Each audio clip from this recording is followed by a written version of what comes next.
Daniel was having what he thought would be another quiet day at the Interplanetary Research Station.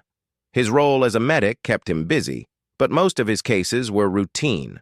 Tired crew members needing rest, the occasional cut or bruise from careless work, or sometimes someone getting dizzy from low oxygen in the docking bay. He liked the calm days because they gave him time to organize supplies, run equipment checks, and chat with his fellow workers. He didn't know that this particular afternoon was about to become one of the most unforgettable moments of his career.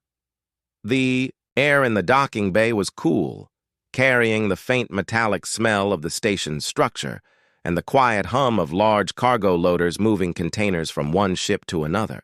Daniel had been on his way to deliver a small med kit to the engineering crew when a sharp sound of commotion caught his attention.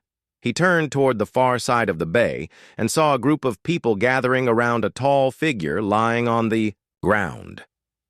Something about the way the crowd stood, hesitant, tense, not rushing forward, immediately struck him as odd. Usually, in emergencies, people ran to help. Here, they kept their distance.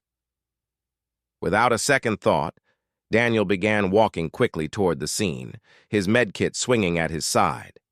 As he got closer, he could see the person on the ground was a woman, not human, but one of the tall, slender alien species from the far outer colonies. Her skin had a faint silver sheen under the dock lights, and her hair, long and dark, fell across her face. She was holding her left arm close to her body, and even from a distance, Daniel could tell it was bent in a way it shouldn't be.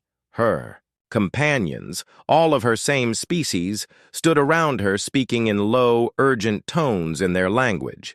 They didn't seem to be arguing, but there was a sharp edge to their voices. Daniel stepped into the circle and crouched down beside her.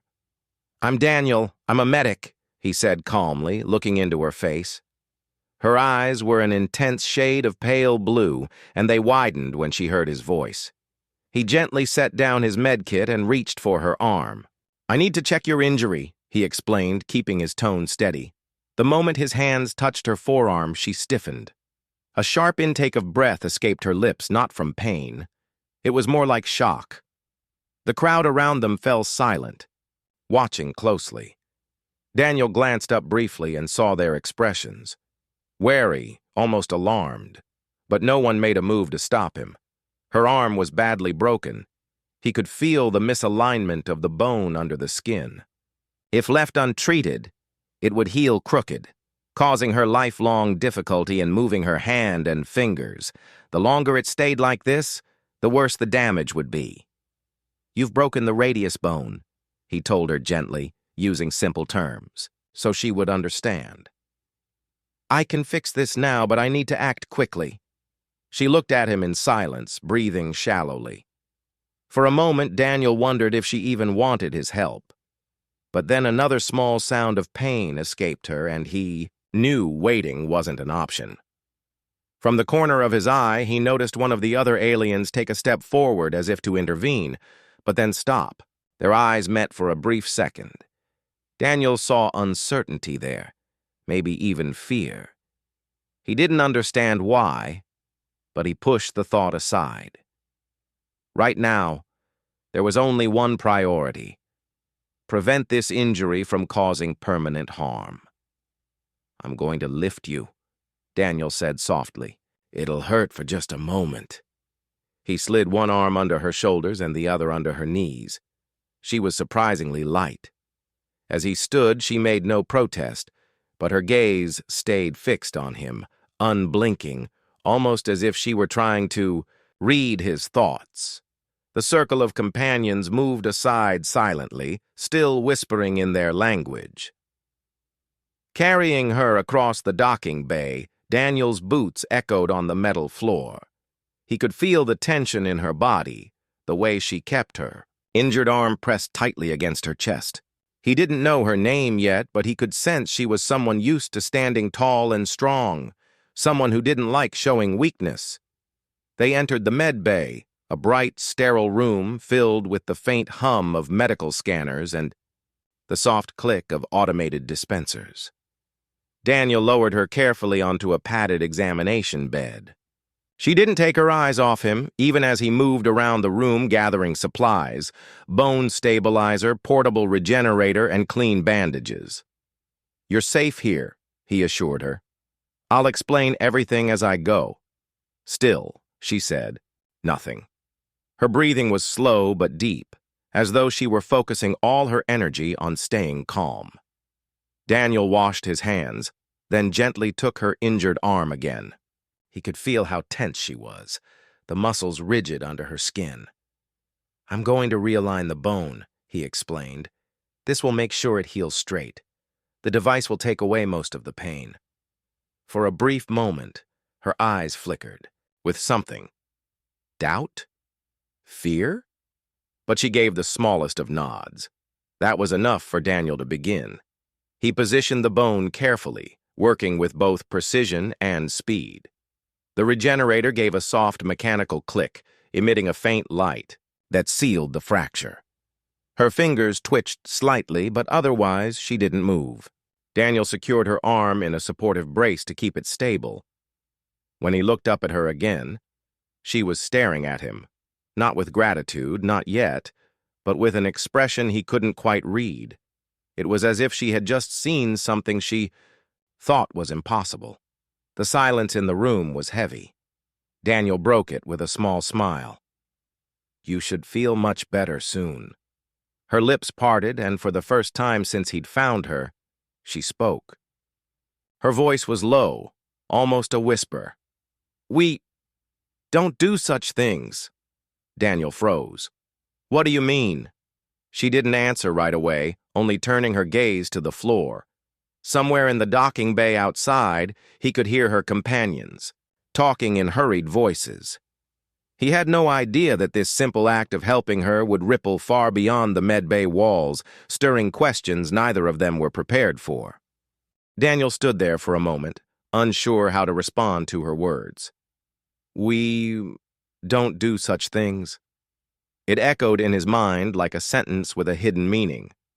Most people would simply say thank you, or "I feel better." But her tone wasn't angry, more surprised, almost shaken. He crouched beside the bed so that his eyes were level with hers. "Can you explain?" he asked gently. Her pale blue eyes shifted to meet his, and for a moment she seemed to hesitate. Then, in slow, careful words, she said, "On my world, we do not interfere with what is broken. We let it find its own way." She gestured faintly toward her arm. "If the bone heals crooked, then it is meant to be crooked. If it does not heal, then that too is the path." Daniel blinked, realizing this was more than just a medical difference. It was a belief. "You mean no one fixes injuries?" "Ever." She shook her head slightly. "We mend wounds to stop bleeding, but we do not change the body's course. To do so is to act against the balance of life." He leaned back, processing this. He had heard of cultural differences between species, strange diets, unusual customs. But this was different. She was saying that to help someone recover fully could be seen as a violation of natural order. And yet, she had allowed him to treat her. "Why didn't you stop me?" he asked quietly. Her gaze dropped again. "You moved too fast. And the pain was heavy. I did not know what you would do until it was done." Daniel wasn't sure if that was good or bad. All he knew was that her bone was now set properly and she wouldn't suffer long-term damage. But outside in the docking bay, he could still hear her companions speaking in tense voices, and he wondered what they were saying about him. He turned back to her. "Does it hurt now?" She tested her fingers, moving them slowly.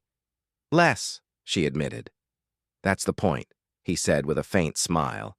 "We fix injuries so people can heal faster, stronger."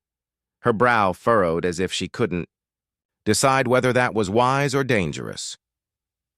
"On my world," she said softly, "we believe pain teaches. To remove it too soon is to remove the lesson." Daniel wanted to argue, to explain that some pain only caused suffering without teaching anything, but he stopped himself. He realized that this wasn't a debate he could win with words. It was a belief carried through generations, maybe thousands, of years old.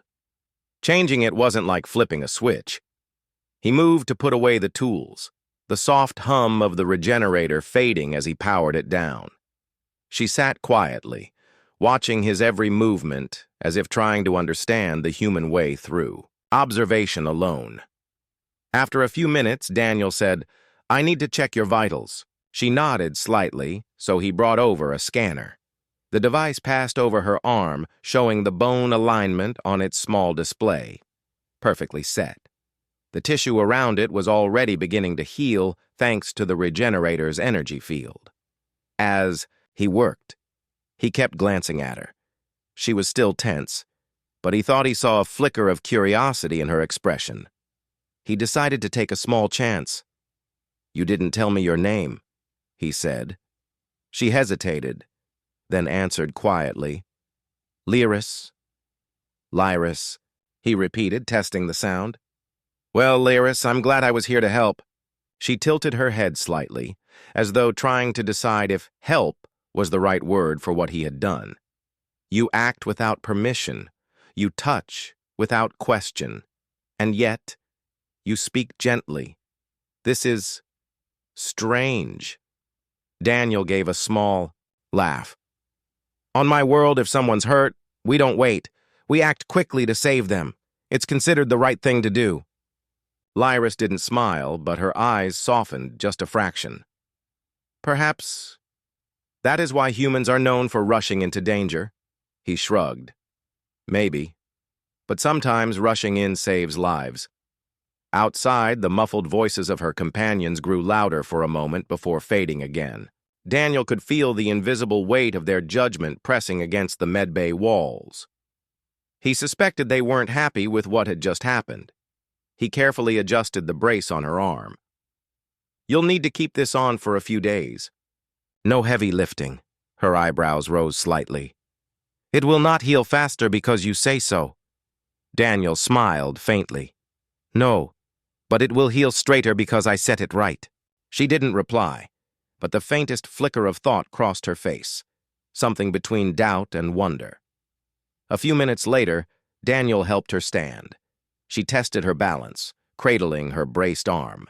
The movement was smooth, no sharp jolt of pain made her flinch. That, more than anything, seemed to unsettle her. "You truly believe this is better?" she asked, her voice almost a whisper. "I don't just believe it," Daniel said simply. "I've seen it. I've seen people walk again after terrible injuries, hold things they thought they'd never hold, run when they thought they'd never run. Fixing what's broken doesn't take away from life. It gives it back." Lyris didn't answer. She simply followed him toward the door, her steps slow. When they reached the threshold, they both stopped. Outside, her companions turned to look at them. Their eyes moved from Daniel to her arm, then back to him. There was no smile of gratitude, no nod of approval, just silence. Daniel handed Lyris a small packet of nutrient gel. "For strength," he explained. She took it, her long fingers brushing his hand for the briefest moment. Her expression didn't change, but Daniel noticed she didn't pull away quickly this time. As she stepped out to rejoin her people, the whispers began again, this time sharper. Daniel stood in the doorway, watching them walk away. He didn't know if what he'd done would cause trouble, but he knew he couldn't have acted differently. In his mind, there was no question.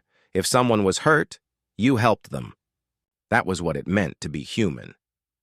What Daniel didn't know was that Lyris's thoughts were no longer as certain as they had been. Each painless step she took made her wonder if perhaps some rules were not as unshakable as she had believed. The next few days at the station were far from quiet.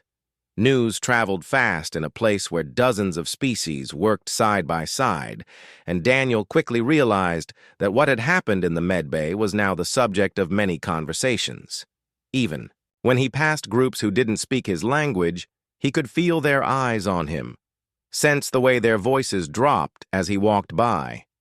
Lyris did not return to the med bay immediately. He saw her only once from a distance, walking with her companions in the long corridor near the observation deck. Her posture was straight, her head held high, but she kept her injured arm close to her side, still in the brace. She glanced his way briefly, and their eyes met. There was no smile, no nod, just a long, unreadable look before she turned back to her group. Daniel told himself he had done the right thing. He had treated an injury, prevented permanent damage, and given her a faster, less painful recovery. Yet the more he thought about her words, "We don't do such things," the more they stayed in his mind. By the fourth day, the whispers had taken on a sharper tone. He overheard a technician from another species mutter something about the human who breaks rules as he passed by. In the mess hall, two workers sitting behind him spoke in hushed voices about how the outsiders meddle where they shouldn't. It was clear that Lyris's people saw his actions as more than just unusual. They saw them as crossing a line. That evening, Daniel was organizing supplies in the med bay when one of the station's security officers stopped by. The officer, a tall, broad-shouldered man named Kyle, leaned against the doorway. "You've been making waves, Daniel," he said casually. Daniel looked up from his work. "If you mean Lyris, I just did my job. She was injured." Kyle nodded slowly. "I know, but her people, they're strict about their traditions. They see healing differently. What you did, it's not just medicine to them, it's changing destiny." Daniel frowned. "Destiny? She broke her arm unloading cargo, not in some ceremonial trial." "Doesn't matter," Kale said. "For them, every injury, every hardship is part of the life they're meant to live. Fixing it changes the course they believe the universe set for them." Daniel sighed. "So what? I'm supposed to let someone live with a crooked arm just because of a belief?" Kyle's eyes narrowed slightly. "I'm not saying you were wrong. Just be aware. Things like this can cause tension. Sometimes tension turns into trouble." Daniel went back to sorting his supplies, but Kyle's warning stayed with him. Trouble wasn't something he wanted, but letting someone suffer when he could help wasn't something he could accept either. Later that night, Daniel stood by the wide observation window at the edge of the station. The stars stretched endlessly, tiny lights scattered across black space. He wondered what life was like on Lyris's world, where people walked through life accepting every injury, every weakness, without trying to change it. To him, it sounded like giving up. But maybe, to them, it was a form of strength. The next day, Lyris appeared in the med bay. Daniel had been expecting an angry companion, maybe even a formal complaint. Instead, she walked in alone, silent except for the soft sound of her boots on the floor. Her arm was still in the brace, but he noticed she moved more easily now. She stopped a few steps away from him, her expression calm but serious. "I came to speak with you," she said, her voice even. Daniel set down the medical chart he'd been reviewing. "All right. About what happened?" "Yes," she replied. She studied him for a moment, as if weighing her words. "You acted without asking. On my world, this is not done. And yet, my arm does not ache now.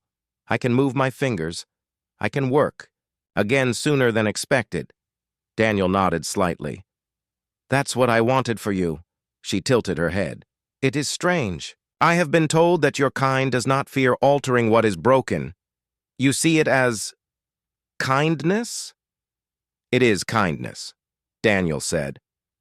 "We believe helping someone heal is one of the best things we can do for each other." Lyris walked slowly, around the med bay, her gaze moving over the equipment. "On my world, this place would be empty. There would be no machines to repair the body, only rest, waiting, and acceptance." "And no one questions that?" Daniel asked. She looked at Him with those pale blue eyes, almost as if she were searching for an answer in his face. No one questions what they are taught from birth. It is the way. For a moment, they stood in silence. Daniel could see that she was thinking about more than just her arm. Something had shifted inside her. Just a little, but enough to make her curious. "You are different," she said finally. "You risk angering others to help one person." "Why?" Daniel smiled faintly. "Because if I were the one lying on that docking bay floor, I'd want someone to do the same for me, even if they had to break a rule to do it." Lyris's eyes lingered on him for a moment longer before she said, "Your way is not my way, but I do not find it entirely wrong." It wasn't approval, not exactly, but Daniel sensed it was the closest she had come to giving any. When she left the med bay, Daniel felt a strange sense of anticipation. Something told him this wasn't the end of their conversation. It was only the beginning. What neither of them knew yet was that this quiet exchange had already set events in motion.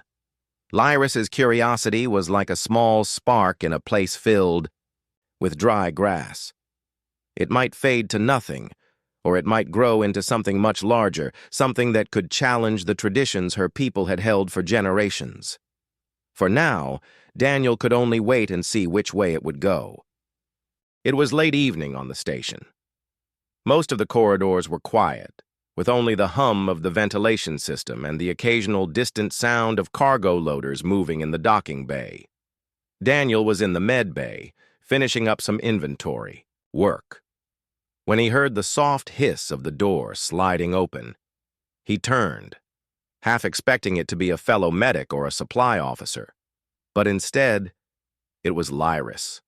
She stood in the doorway, her silver-toned skin catching the faint light, her dark hair falling loosely over her shoulders. The brace was still on her arm, but she carried herself with the same calm strength he had seen before. Only now there was a hint of hesitation in her movements. "I hope I am not disturbing you," she said, her voice quiet but clear. "Not at all," Daniel replied, setting down the data pad he had been holding. "Come in." She stepped forward slowly, her eyes scanning the med bay. It was the second time she had entered this space, and Daniel could tell she was looking at everything more carefully now. The medical beds, the rows of instruments, the softly blinking lights of diagnostic machines. "I have questions," she said at last. Daniel pulled out a chair for her, but she remained standing, almost as if she felt more in control that way. "Ask anything," he said. She looked at him directly. "Why did you help me?" Daniel blinked at the simplicity of the question. "Because you were hurt." Her brow furrowed. "But why take the risk? You knew my people might see it as wrong. You knew it could cause trouble for you." Daniel leaned against the counter, crossing his arms loosely. "I didn't think about trouble.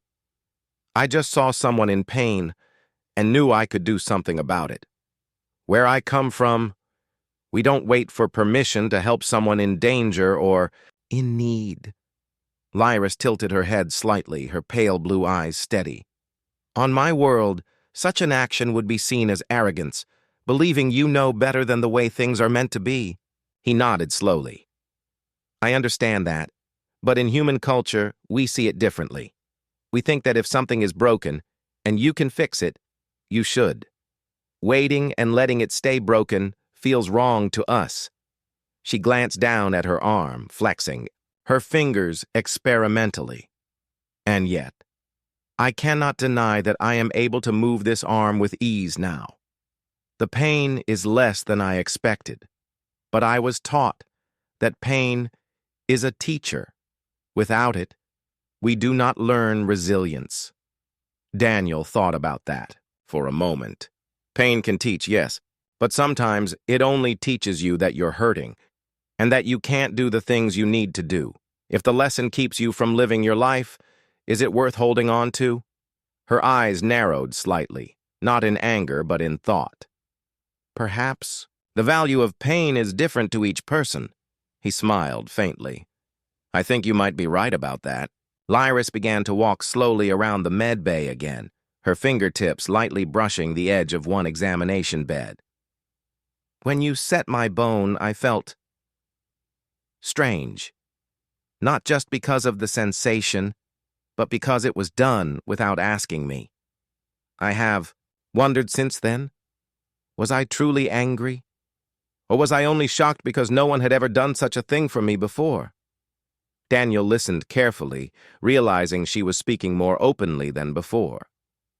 It sounds like you're still deciding what you think about it, she gave a small nod. I am. My companions tell me I should be displeased. They say you interfered with the path set before me. But when I wake each morning and move my arm, without pain, I feel something else? Gratitude, perhaps, though I am not sure if that is the right word. He met her gaze. I'm glad you feel better, and I'm glad you came to talk to me. For a moment, neither of them spoke. The medbay's quiet hum seemed louder in the stillness. Then Lyris asked, Do you always believe your way is better than others? Daniel shook his head. No, but I believe that helping someone avoid needless suffering is good, even if it's not my place by their rules. She considered that carefully. If our places were reversed, if you were injured, and my way was to let you heal without intervention, would you accept it? Daniel hesitated, knowing the honest answer. I'd probably be frustrated, but I'd also understand that it's your choice. That's the difference. You didn't choose. I made the choice for you. And maybe that's the part that's hardest, for you to accept. Her eyes softened slightly, as though his words had touched something true. Perhaps. Daniel stepped closer, not wanting to crowd her, but wanting her to see his sincerity. I can't change what I did, but I can say I'm sorry if I disrespected your beliefs. That was never my intention. Lyris looked at him for a long time before speaking. I do not think I am ready to say your action was wrong, nor am I ready to say it was right. But I am ready to listen. That, to Daniel, felt like a victory, not the kind with cheering or applause, but the quiet kind that happens when two people from different worlds find a little common ground. Before she left, Lyris paused at the doorway. If I wish to understand more about how humans heal, would you show me? Daniel's lips curved into a small smile. Anytime you want. She gave a faint nod and stepped out, her figure disappearing into the dim corridor beyond. Daniel watched the door close, feeling that something important had just happened. This was no longer just about a broken bone. It was about two very different ways of seeing the world, and maybe, just maybe, about finding a bridge between them. What Daniel didn't realize was that Lyris's decision to return and ask questions would soon lead to an even bigger choice, one that could cause ripples far beyond the medbay and the station itself. A week had passed since Daniel and Lyris had their quiet conversation in the medbay. During that time, Daniel noticed subtle changes in her behavior. She moved with more confidence, her steps lighter, her gaze sharper. There was still a hesitancy, a careful way of observing everything around her, but there was also curiosity. Something had shifted inside her, like a small seed beginning to grow. One morning, Daniel arrived at the medbay to find Lyris standing near the doorway. She wasn't alone this time. Two other members of her species followed behind her, each walking carefully, their bodies tense. One of them, a young male, was limping slightly, favoring one leg. The other, an older female, moved with careful precision, holding her arm close to her side. Both glanced nervously at the medbay equipment and then at Daniel. Lyris stepped forward first. They came to see what you did for me, she said softly, her tone almost reverent. They wish to understand if the way you heal is safe. Daniel's heart raced a little. This was unexpected. He had treated many patients, but never someone from Lyris's species, and certainly never two at once under such delicate circumstances. He nodded, keeping his voice calm and gentle. I will help them, but only if they are willing to trust me. The young male nodded cautiously. I have pain, he admitted, gesturing to his leg. It hinders my work. If it can be healed, I would wish to try. Daniel gestured to the examination area. Please have a seat, I'll examine. You first. As the patient moved forward, Lyris stayed close by, observing every action. Her eyes followed Daniel's hands as he checked the leg, noting how he moved slowly and carefully, explaining each step. The young male flinched slightly, at first, but Daniel's calm voice reassured him. Your bones are misaligned, Daniel explained. I can adjust them and use a brace to keep everything in place. It will help your leg heal straight and strong. The patient's eyes widened, but he nodded. Do it, he said quietly, trusting Lyris's presence and the human beside her.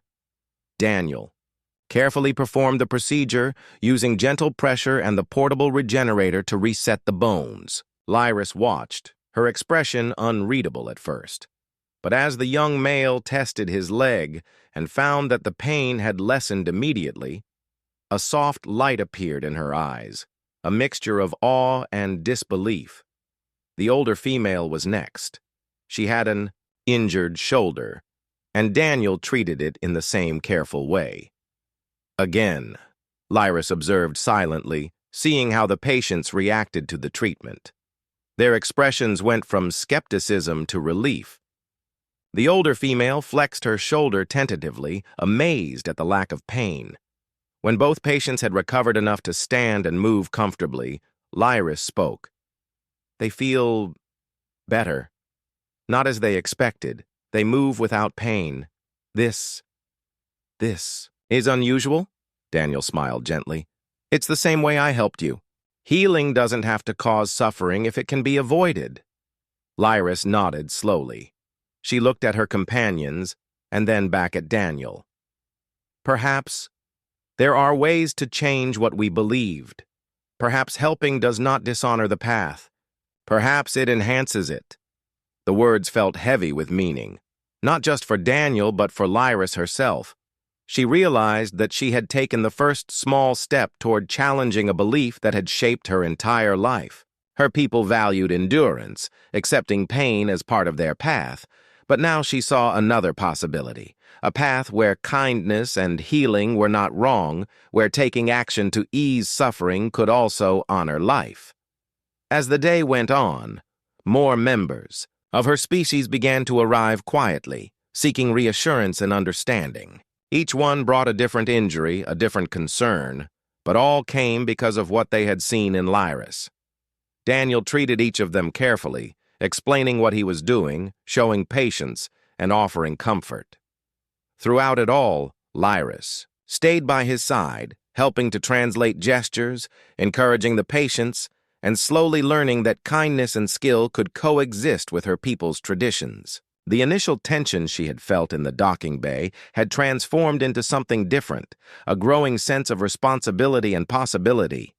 When the last patient was treated and resting comfortably, Lyris finally turned to Daniel, her eyes brighter than he had ever seen. On my world, she said softly, we do not do such things. But now I see we might.